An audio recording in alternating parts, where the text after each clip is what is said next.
All right, we're looking at 15.3. This is inscribed and circumscribed angles. I'm going to give you guys a second to copy this notes down for this page, and then I'll describe it. So I'll give you about 3 seconds to go ahead and copy this down. Go ahead and pause the video. All right, now that you have the notes down on your paper, we'll kind of talk about it a little bit. So this section 15.3 is really talking about inscribed angles, right, as well as circumscribed angles. So this first page is describing what an inscribed angle is. So it is an angle with a vertex on the circle's edge, and the sides of the angles are chords. Okay, so I kind of messed up right here. That's why I scribbled that out. But the idea is, before we were learning about central angles, and just like the word itself, central, it means it's from the center. Inscribed angles mean it's from the inside of the circle, but on the edge, right? So the angle is actually coming from the edge of the circle. And then the sides are not, they are the chords, right? From one edge to the other. Whereas the central angles were the radius, right? So central angle is from the center. Inscribed angle is from the edges, right? So that's the idea here. Now, the inscribed angle, a couple things about it is, in a situation like this, right, where you have like this figure 8 going, none of it hits the center. So none of it hits the central angle. But what I did was, if we were just to measure these two angles right here, all right, so this was about 43, and this was 47, okay? And what happens is, because this is a straight line going across, right, 43, this angle right here is MLN, right? And so if you look, the two endpoints are M and N, right? Now, the idea here is this 43 is actually the exact same angle as this angle over here, K, which is also 43. And it's all really bad scribbling. Let me see if I can clear that up. So the angle MLN is 43 degrees, and the angle NKM is 43 degrees. Now, they both have one thing in common, right? Even though K and L are off onto different parts of the circle, they both have the same two endpoints, N and M. M and N. So even though the vertex is on a different spot of the circle, because the two endpoints are the same, both inscribed angles are going to be exactly the same as well, right? So even if I put another point like right over here, if I connected it to M and N, the inscribed angle should still be 43, right? And vice versa, look on this side, this angle is 47. What's the two endpoints? L and K. So the two endpoints over here, L and K, they're both 40, and makes this angle 47. The angle over here for N is also 47 because it uses K and L as well, right? So it's using the same two endpoints, so this would be 47. Likewise, if I put a vertex right here and I connected it to K and to L, it would also be 47. So the inscribed angle, it actually doesn't matter where the vertex is, it matters where the two endpoints are over here, right, as far as where it's opening up to. Okay, so kind of a cool idea that comes around with these angles. And let's go ahead and try out page 105. 105 is going to be a lot of the work problems that we'll be doing. All right, so now that we know what the inscribed angle is, we can get a new theorem. This is called the central angle theorem, but it's also called the inscribed angle theorem. So it kind of uses the two. So the theorem is, the measure of the central angle that subtends an arc is twice the measure of every inscribed angle that subtends the same arc. So the idea here is, in an equation wise, you could write central angle is equal to 2 times the inscribed angle, or you could say the inscribed angle is equal to the central angle divided by 2. Right, so basically whatever the central angle is, so let's see, this central angle is always going to be double the size of your inscribed angle. And it almost looks twice the size when you just look at the angle, right? But that's the idea of this theorem. So in these questions, it's all try to solve for x or solve for the missing angle. So the central angle is 86, right? So remember 86. Then the inscribed angle is going to be, so here, inscribed angle is equal to the central angle divided by 2. So x is equal to 86 divided by 2, which would be 43. So this angle down here is actually 43. half the size of my central. Same thing when I go to example 2 over here. If the inscribed angle is 45, that means the central angle would have to be 2 times the inscribed angle, which would be 90 degrees. So my central angle is 90 degrees. Right? And then going over here, this one, it actually is using the central angle and the arc angle. So it's not even using the inscribed angle. And what's the relationship between central and arc angle? They are equal to each other, right? That was the last theorem that we were learning. So if they're equal to each other, that means you can always set them equal to each other over here. So this 10x minus 8 is equal to 9x plus 4. And then from there you can solve minus 9x to both sides. You just get regular x plus 8. 8 plus 4 is 12. So you'll end up getting x is equal to 12.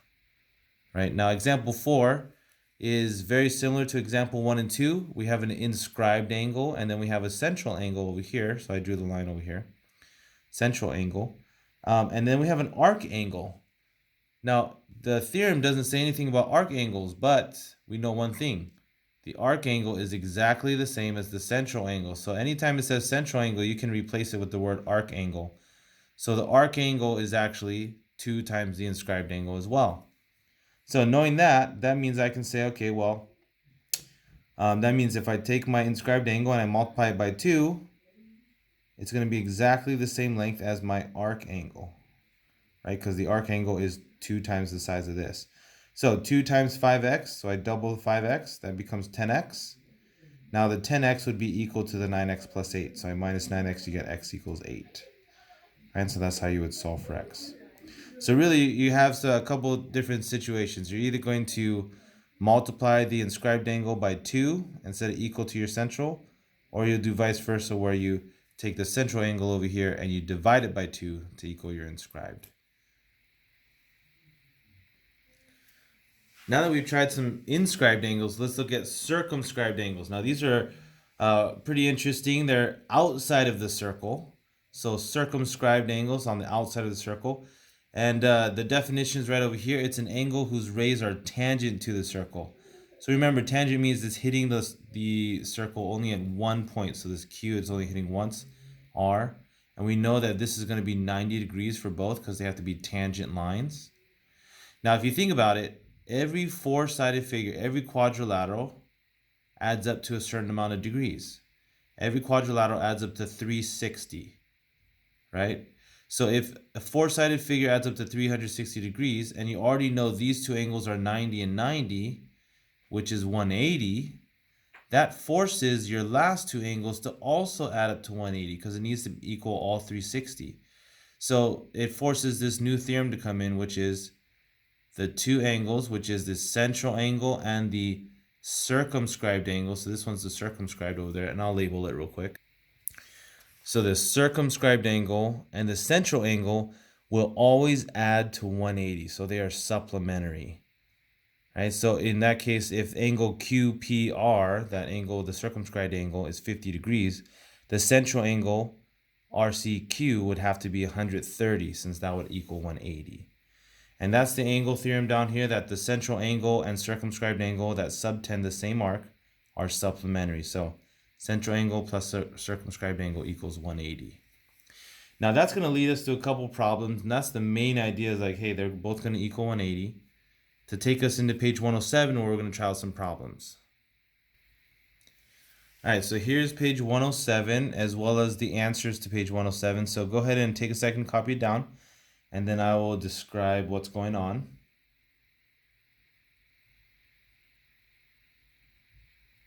All right, so the main thing is it starts us off with this 65 degrees.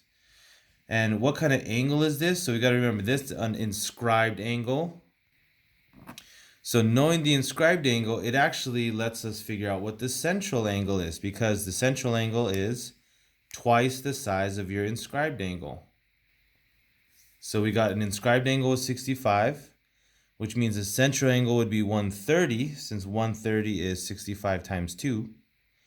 And then once we have the central angle, then we can use that circumscribed angle theorem, which is if the central angle is 130, the circumscribed angle would have to be 50 because it has to add up to 180. All right, and so it's a chain reaction of theorems. to find out what our x is. So if we look at example 6, same kind of thing is about to happen. It tells us that GD and GS are tangent. These are tangent, which means that we can assume this is now a circumscribed angle. And then the measure of angle DCS is 46 degrees. So that means, remember, this is the inscribed angle, is 46 degrees, which means the central angle would have to be double the inscribed angle. There's the first theorem. And 46 times 2 is 92. And then from here, now we can use the next theorem, which is that the central and the circumscribed have to add up to 180. So 92 plus 88. Does that equal 180? Yes, that does. 92 plus 88 equals 180. And that's how we got our final answer here for angle G, or angle DGS, right? The circumscribed angle is 88. All right, the last problem here, our last page of notes to be taking is from page 108. It's a reflect and summarize. So the idea here is you're going to be filling in the blanks, and the definitions you're matching with the definitions on the side over here. So each of these, we're going to draw the picture, fill the blanks in, and then match it with one of the definitions on the side over here. So let's look at that first one, which is the central angle. All right, so we take a look at the central angle and saying, all right, so what does the central angle look like? And also, what's the definition and such. So if we remember, the measure of a central angle is congruent to the measure of the arc it subtends. So I'm going to actually just fill in all the answers right now so you can take a look. But central angle. All right, so there is the central angle. It matches with definition E, an angle whose vertex is the center of the circle and whose sides are the radii, or the radius. Right, so the center is the vertex and the radii is the edges. Okay, so look at circumscribed angle. The measure of a circumscribed angle is blank to the central angle that subtends the same arc. What's the definition diagram? So the circumscribed angle is on the outside and it is supplementary to its central angle. Right, so D is the definition, an angle whose rays are tangent to the circle. So remember, tangent because it's on the outside of the circle. Arc angle measure. So an arc angle measure is determined by the proportion of the circumference that the arc represents. Remember, the arc angle is basically the same as the central angle. So our definition is going to come out as angle B, or definition B. Now the last two, tangent and inscribed angles, the definitions are D and B. So I will have a picture of the answers for the homework. Make sure you're able to explain these to everyone. Here's the pictures. All right, go ahead and copy those down, and good luck working on the homework.